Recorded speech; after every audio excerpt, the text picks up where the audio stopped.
ಶ್ರೀ ಮಲ್ಲಿಕಾರ್ಜುನ್ ಖರ್ಗೆ ಅವರು ಪಕ್ಷದ ಅಧ್ಯಕ್ಷರು, ಶ್ರೀ ರಾಹುಲ್ ಗಾಂಧಿ ಅವರು ನಮ್ಮ ಲೋಕಸಭೆಯ ವಿರೋಧ ಪಕ್ಷದ ನಾಯಕರು ಮತ್ತು ನಮ್ಮ ನಾಯಕರು, ನಮ್ಮ ಉಸ್ತುವಾರಿ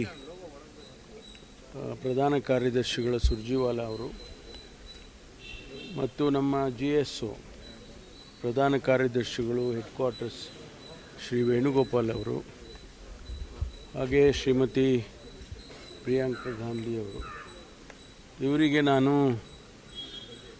ಧನ್ಯವಾದಗಳನ್ನು ಹೇಳೋದಕ್ಕೆ ಬಯಸ್ತೇನೆ. ಯಾಕೆಂದರೆ ಇವತ್ತು ಈ ಒಂದು ಪರಿಸ್ಥಿತಿಯಲ್ಲಿ ನನ್ನನ್ನು ಉಪಮುಖ್ಯಮಂತ್ರಿಯಾಗಿ ಆಯ್ಕೆ ಮಾಡಿದ್ದಾರೆ. ಅವರಿಗೆ ನನ್ನ ಮೇಲಿಟ್ಟಿರ್ತಕ್ಕಂಥ ವಿಶ್ವಾಸ, ನಂಬಿಕೆ, ಅದಕ್ಕಾಗಿ ನನಗೆ ಆಭಾರಿಯಾಗಿದ್ದೇನೆ ಅಂತ ಹೇಳೋದಕ್ಕೆ ಬಯಸ್ತೇನೆ. ಇದು ಮತ್ತೊಂದು ಅವಕಾಶ ರಾಜ್ಯದ ಜನತೆಗೆ ಕೆಲಸ ಮಾಡೋದಕ್ಕೆ, ನಮ್ಮ ಪಕ್ಷದ ಸಿದ್ಧಾಂತಗಳ ಹಿನ್ನೆಲೆಯಲ್ಲಿ, ನಮ್ಮ ಪ್ರಣಾಳಿಕೆಯ ಹಿನ್ನೆಲೆಯಲ್ಲಿ ಕೆಲಸ ಮಾಡೋದಕ್ಕೆ ಮತ್ತೊಂದು ಅವಕಾಶ ಅಂತೇಳಿ ನಾನು ಭಾವಿಸ್ತೇನೆ. ಹಾಗಾಗಿ ನಮ್ಮ ಏನು ಮುಖ್ಯಮಂತ್ರಿಗಳು ಆಗೋದಕ್ಕೆ ತೀರ್ಮಾನ ಆಗಿದೆ DK ಶಿವಕುಮಾರ್ ಅವರು ಮತ್ತು ನಮ್ಮ ಹಿಂದಿನ ಮುಖ್ಯಮಂತ್ರಿಗಳು ಸಿದ್ದರಾಮಯ್ಯನವರು, ಅವರಿಬ್ಬರಿಗೂ ಕೂಡ ನಾನು ಅಭಿನಂದನೆಯನ್ನು ಸಲ್ಲಿಸ್ತೇನೆ.